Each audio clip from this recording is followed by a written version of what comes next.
Okay, tell me the truth.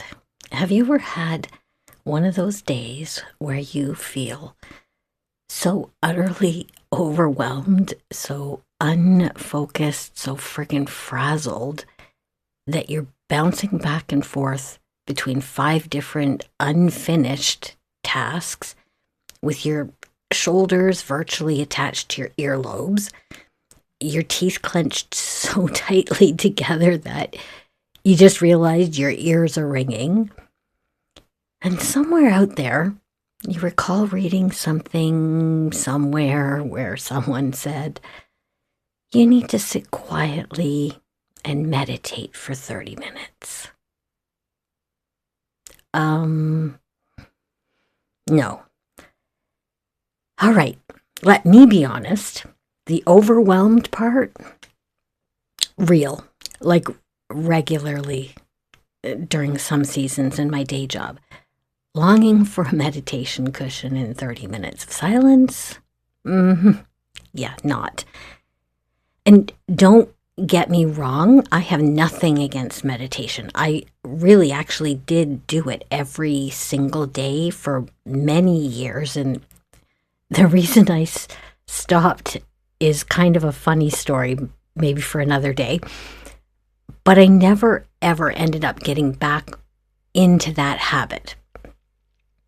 But what if I told you there's a way to calm your nervous system that takes just a few minutes or even a few seconds in a pinch?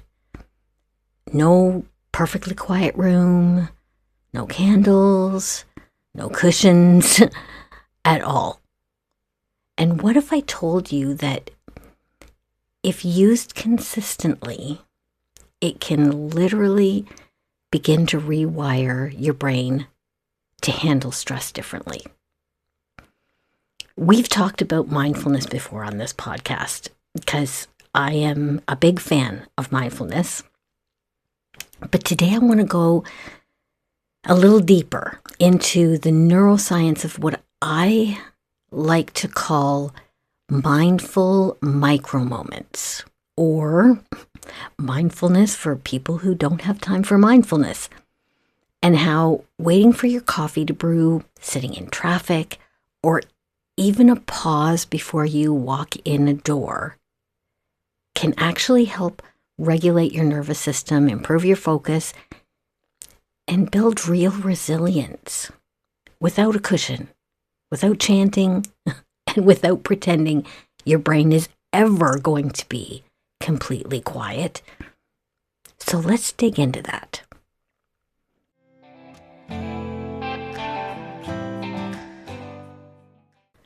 Life doesn't give us a map for healing and growth. Yeah, it's messy, uncomfortable, and not for the faint of heart. I'm Johanna, and this is Transformative Journeys, a podcast about resilience, self-discovery, and learning how to rebuild something meaningful after everything changes. We talk neuroscience, real life, unlearning, and all the messy stuff in between. New episodes drop every other Monday, and there's bonus content on YouTube if you want more in the meantime.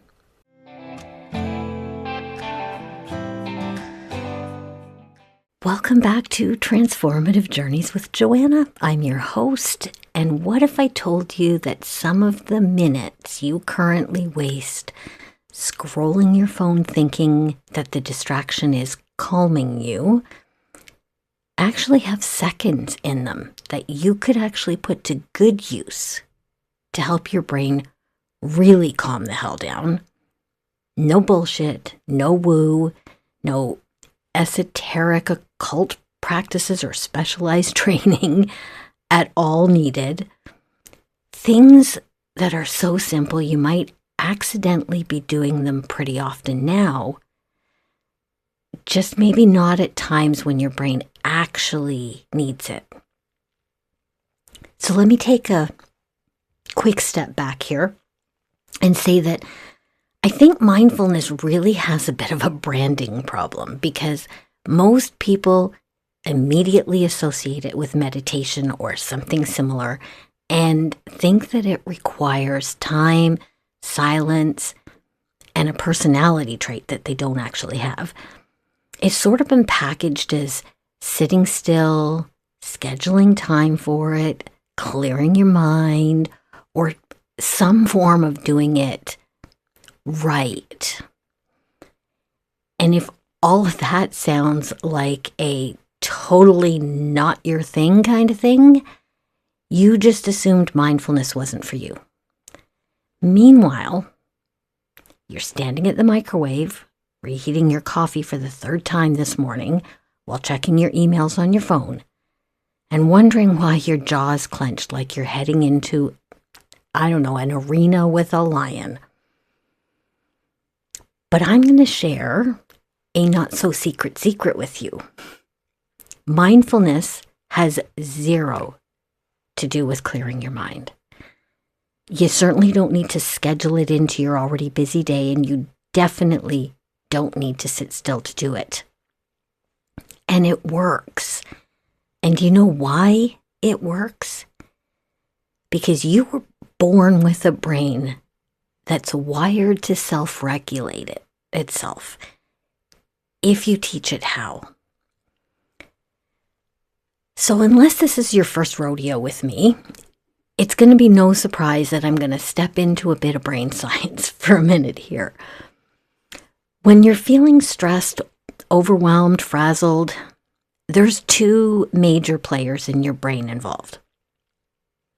One is currently offline or cowering in the background, and one is in full gallop, running the entire show. So let's go with the one that's running the show right now, and that's your amygdala. It's your brain's hyperactive guard dog. You know, the kind of highly trained, mission-specific, overprotective Belgian Malinois dog on amphetamines. It's lightning fast. It's super reactive. And it's just a bit of a drama queen, really. But it actually has an important role. Its job is to keep you alive. It's located in deep down in the oldest part of our brains that evolved to keep our most ancient ancestors alive. The cave people that didn't have it, they're not your ancestors because those ones just wouldn't have survived. But it's not just, hanging out there waiting for a lion to jump out of the bushes or a car to slam on its brakes in front of us. It's also scanning for things that stress you out. A tone of voice, body language and facial expressions, deadlines, the email that you haven't answered yet.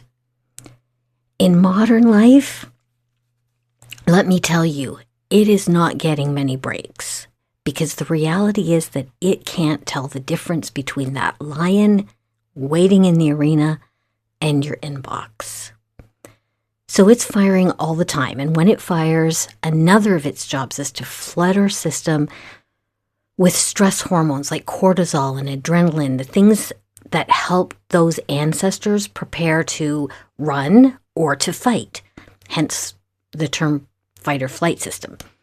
When that happens, it directs literally all of your cognitive resources to what it thinks is most important. Your focus, so that you can pay closer attention to the potential threat, your heart rate to pump extra oxygen to your muscles so that you can run or fight, and that adrenaline, it's also pretty much stripping you of your patience. So how's that sounding so far? Like I've been spying on your life? That's because it's the same for all of us. All right, so let's move now to the part of our brain that's offline when this happens, your prefrontal cortex. It's the calm, rational, thoughtful part of our brain. Consider it the CEO or the regulator. Our decision making, our emotional regulation, our perspective, and compassion all happen in that part of our brain. Unfortunately, it tends to take a step back as soon as that hyperactive guard dog starts barking. It only likes to work when our nervous system feels safe. If the dog's barking, the CEO's locked in the boardroom, with the blinds closed and the door locked. We don't actually lose our emotional regulation when we're stressed. We just temporarily lose access to it while the dog's barking. So the CEO, still in the building, but we have to muzzle the dog before it's going to peek its head back out of the boardroom door. The problem is that if your amygdala doesn't know the difference between that lion we talked about in the bushes and your inbox, when your inbox or message notifications ping over and over as your inbox is filling up, you see the email or the envelope with the bill you know you don't have the money to pay right now, or your boss's name shows up on your call display when you're in the hard middle of something or after hours, your brain screams, "This is how we die." That's where micro moments come in.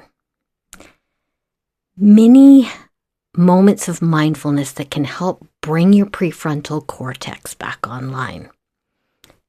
And seriously, quality mindfulness, like I talk about in my episode on mindfulness as a strategy, definitely has its place.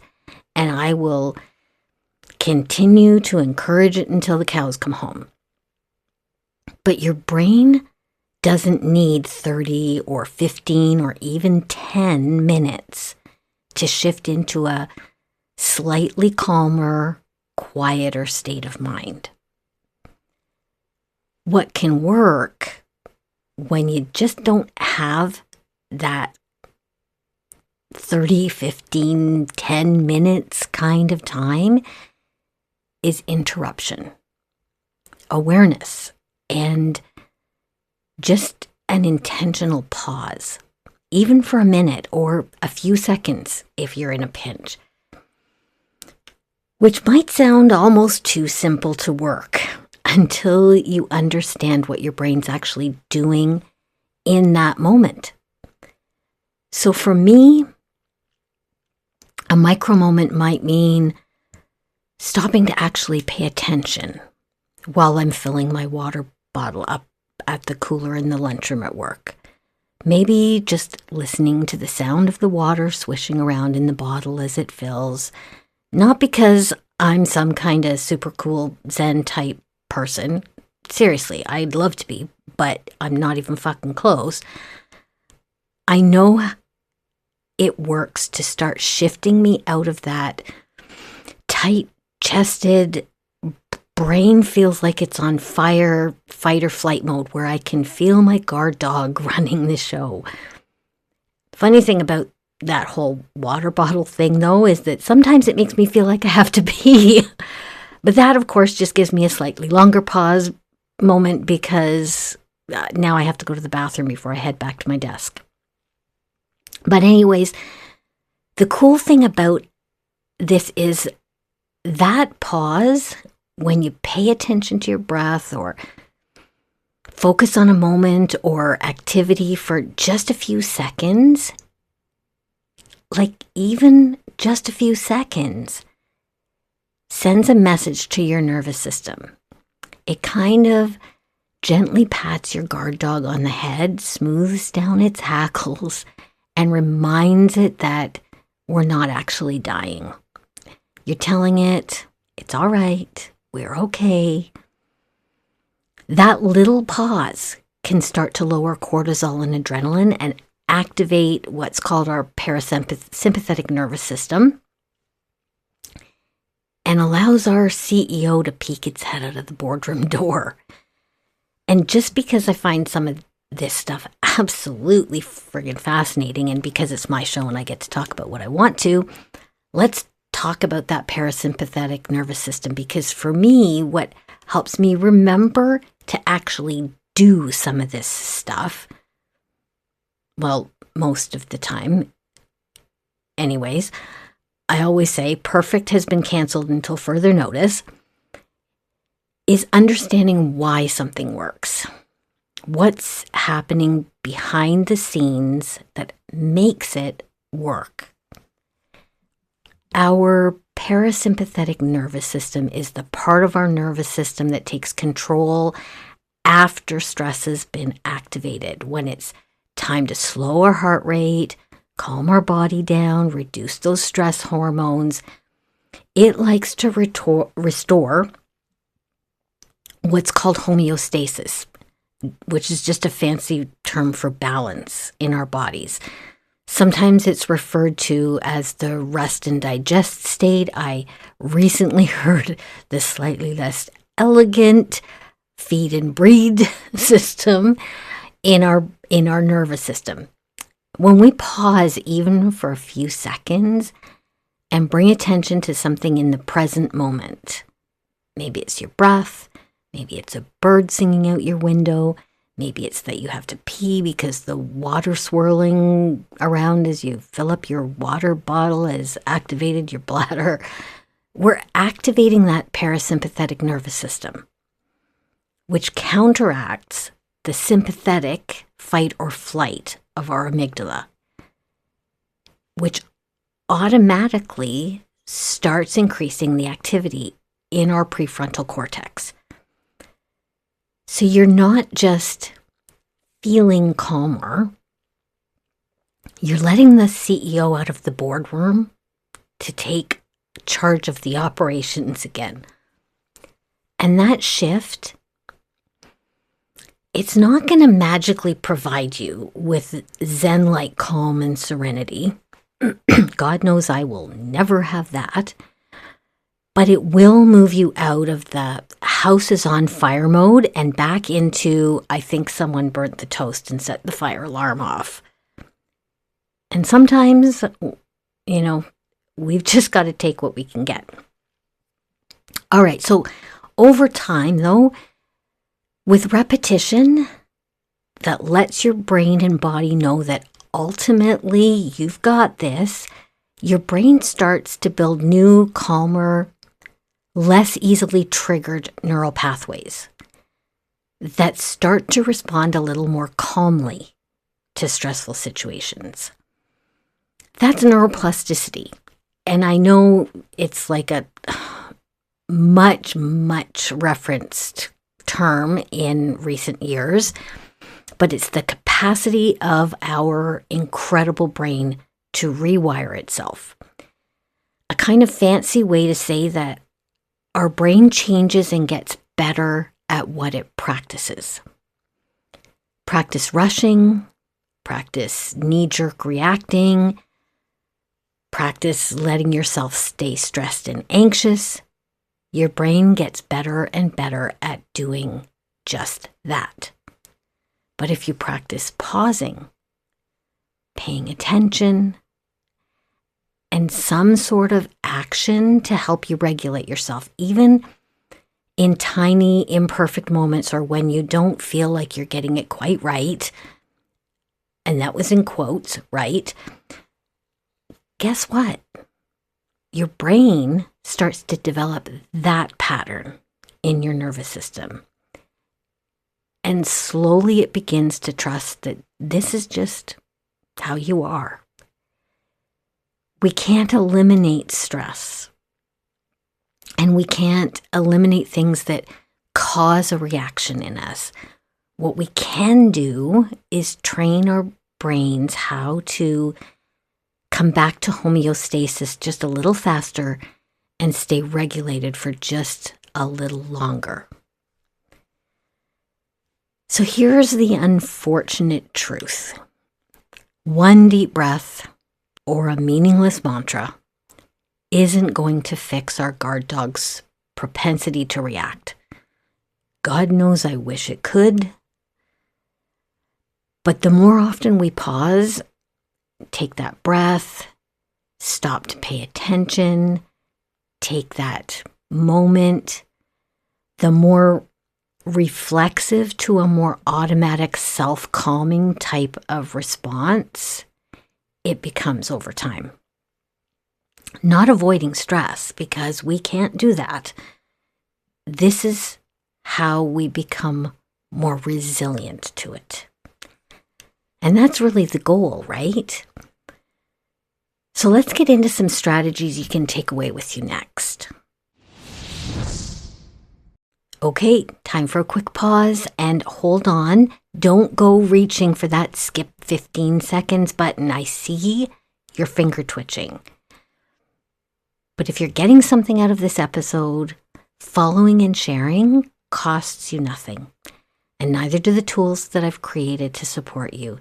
There's a link to my free resources down in the show notes, things like the Bounce Back Blueprint, mindfulness tools, and the new Stress Whisperer Toolkit. Resources you can actually use in real life. Free for you, huge deal for me.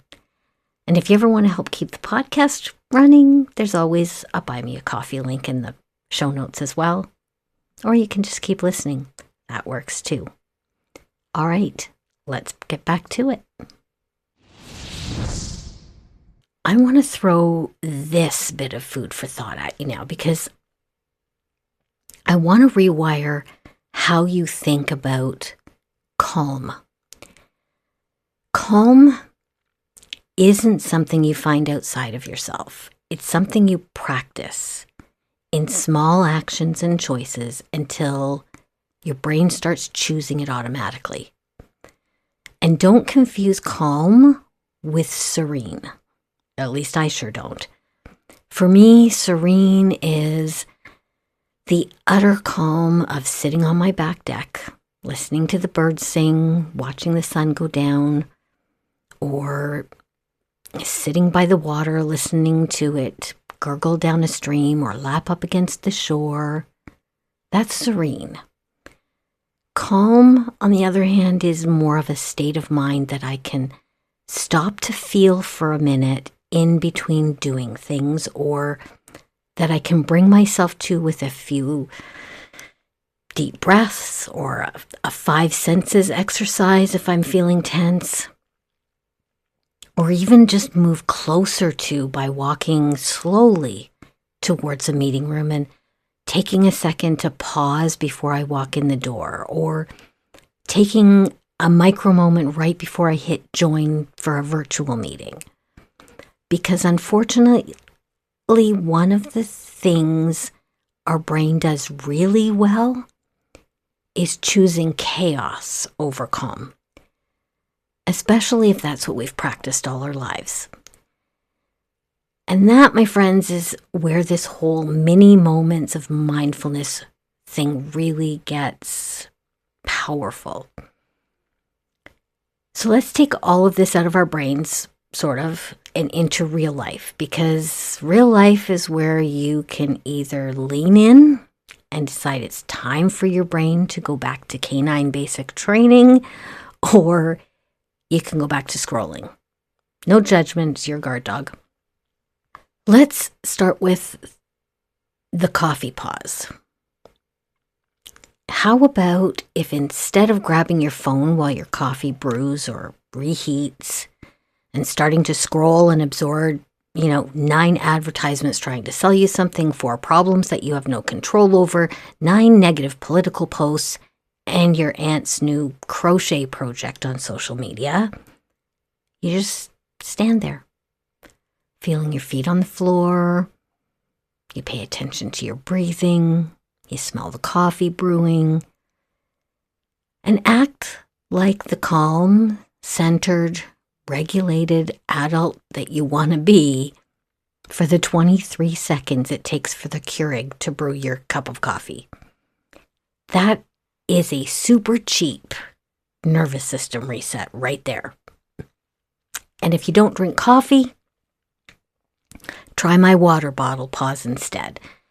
Instead of thinking about the report you're halfway through writing and the 7 unread emails in your inbox asking you to do God knows what that currently has you in full activation mode, while you're standing there filling your water bottle, how about switching your focus to the bottle filling with water? The sound of the dispenser doing its thing. At my work, it's a filtering machine on the counter that makes sort of a hissing sound. Or the sound of the water gurgling in the bottle or the cup. How the bottle's feeling heavier and heavier as it fills up. Even if it's a small cup or bottle, you've just grabbed yourself anywhere from, 15 to 45 seconds of micro-mindfulness. And trust me, taking your mind off of whatever you were working on at your desk for that brief little interlude won't interrupt your flow. Did you get that? Flow? Water? They kill me sometimes. Anyways, if you're like me, you might just score yourself a 2-minute extension on that mini break because listening to the water bottle made you have to pee. What about the rest of the day? You might be asking, what about when I'm not drinking coffee or refilling my water bottle and would look stupid standing in the middle of the room with a vacant expression on my face? You can try the doorway pause. The cheapest of cheap seats mindfulness moments.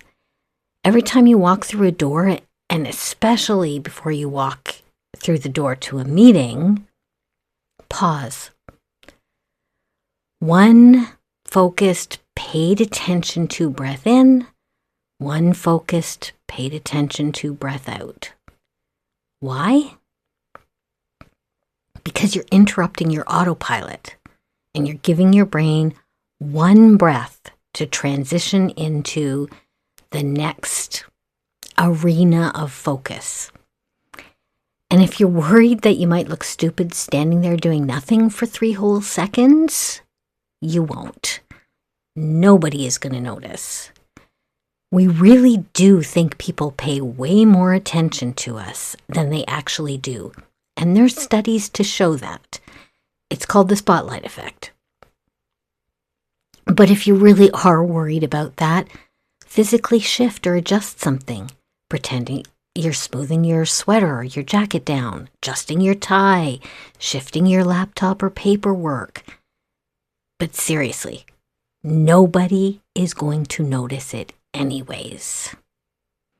Okay, let's talk about shifting your drive home from traffic chaos and frustration into, let's call it, the courageously calm commute. You're in traffic. You're hitting every single red light on the route home. And you're pretty sure you're stuck behind the slowest person on the fucking planet. Be kind. They might be a 17-year-old new driver being extra careful in their mom's car, or the 72-year-old man who's driven by way too many horrible crashes and drives that way because they sure as hell don't want to be the next one.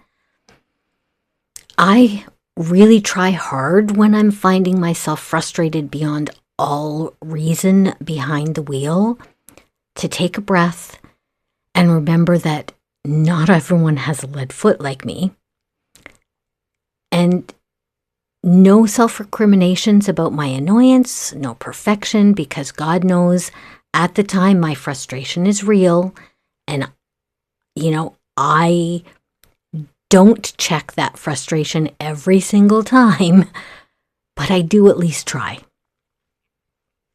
But let's face it, our brain's first reaction is, woohoo, let's spiral. So you can either let that spiral happen as you tailgate the person in front of you and then flip them the bird as you floor it past them at the first opportunity. Or you can drop your shoulders, take a breath, maybe take a virtuous page from Johanna's reminder to herself and accept that this is just the reality of today's commute. So you might as well lean into reality and regulate your nervous system on your way to wherever you're going. And speaking as a mom of 3 kids, grown now, but I've done the whole dinner and extracurricular activities juggle, who learned to appreciate my 25-minute commute home for the calm before the storm that it often was, might I just toss in here that if you're on your way home to a whole another scene of chaos and still haven't figured out what you're going to make for dinner before you put on your after-school chauffeur hat, this might just be a good opportunity to begin making the courageously calm commute a daily routine.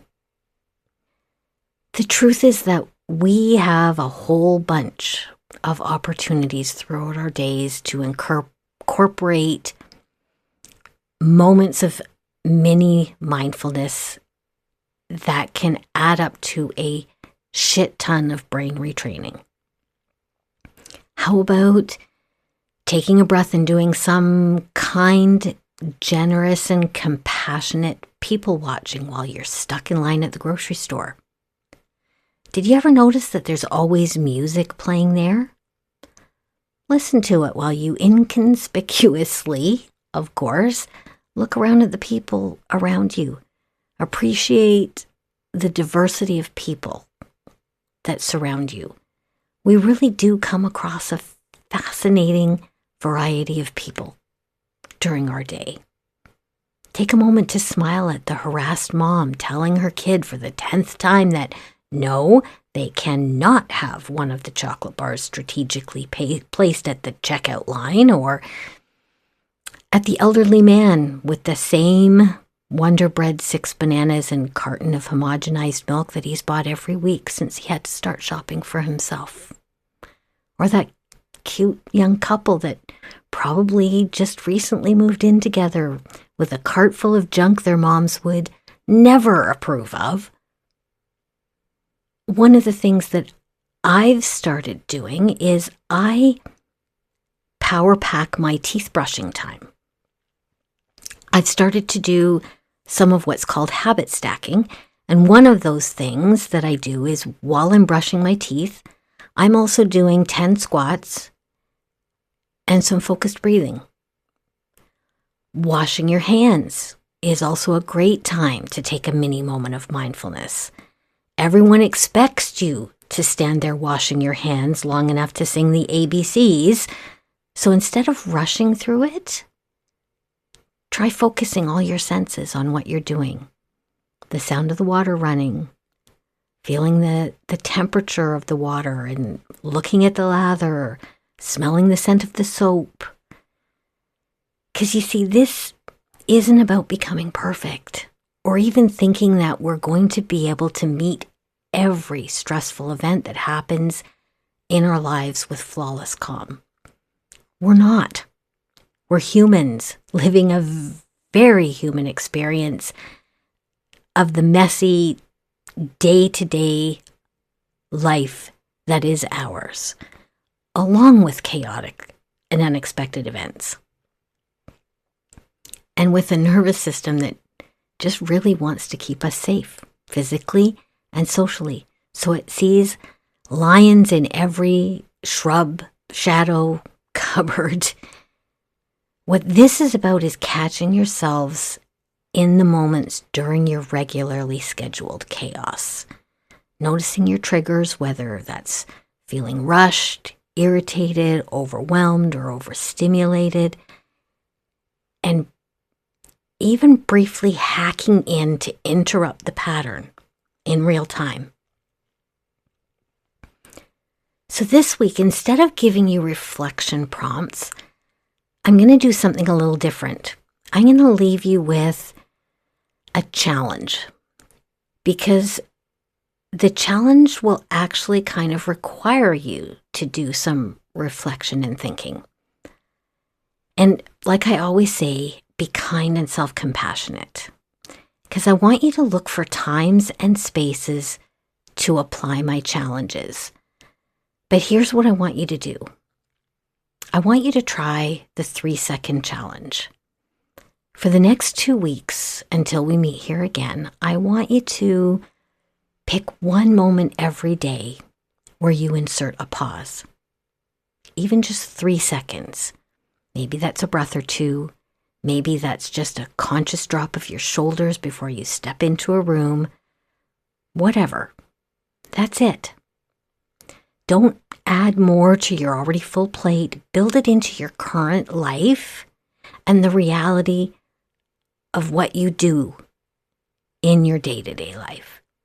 Attach it to what you already do anyway, whether that's coffee, water, doorways, your car, the grocery store lineup. Because real life is where we live every day. And there really are opportunities for micro moments of mindfulness everywhere. This week I did a bit of myth busting about mindfulness and dug into some of the brain science behind not just why it works, but why it's essential for resiliency, and how even people who think they are way too busy for that mindfulness nonsense really do have lots of time for it every day. Mindfulness isn't something you figure out how to set time aside for to practice perfectly. It's something you practice imperfectly over and over during a bunch of the little imperfect moments throughout your day. The real life, messy moments when you choose to meet those little storms a little bit differently. As we wrap up, I want to leave you with this. If you've been telling yourself that you don't have time for mindfulness, maybe you've been trying to view it from too narrow a perspective, or have just been thinking about it wrong. Because you don't need to time block for mindfulness. It just needs a few seconds sometimes where you choose real calm over the doom scrolling that quietly multiplies your stress in the background. Your brain doesn't need more time. It needs you to pay attention to the little moments that are already there, waiting for you to notice them. Thank you for being here with me today. I would love it if you came and said hi to me on Instagram at transformativejourneys.joanna, or visit my website, say to me, hi to me over there. I also do an enhanced version of this podcast on YouTube, on-screen prompts, beautiful visuals. It's just a more immersive experience, and you can head over to my YouTube channel at Transformative Journeys and check it out there. And if you have an idea that you'd like to hear me talk about, please leave me a message, because you might just hear it on a future episode. And last, I'm going to do what every single podcaster does, because I'm going to ask you to please tap the bell or the like. It really does help get my show noticed, and I would love if you would subscribe, because that's huge for me. I will make you a deal. You tap it. You take a chance on subscribing, and I will keep dropping the best of what's in my heart and my slightly sarcastic soul, because I believe in learning together. Until next time, this is Johanna reminding you that it doesn't matter if you fall. What matters is how well you bounce. This is Transformative Journeys. I'll see you next time.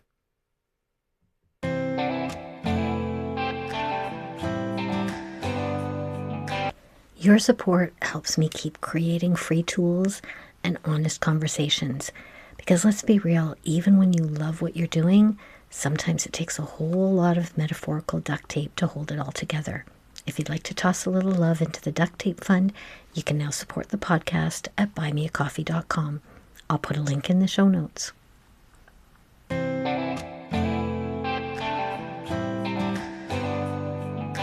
Hey, just a disclaimer. This podcast is for entertainment and informational purposes only and should not replace the advice of a medical or mental health expert. I'm not a licensed counselor or therapist, just a human with a mic and a story of growth and resilience. No degree, no fancy letters after my name. I'm a full-time student at the School of Hard Knocks, University of Life, where I figure I'll graduate when I take my last breath. In other words, I'm just Johanna, a fellow human being on my journey through this thing called life, and your guide on this transformative journey.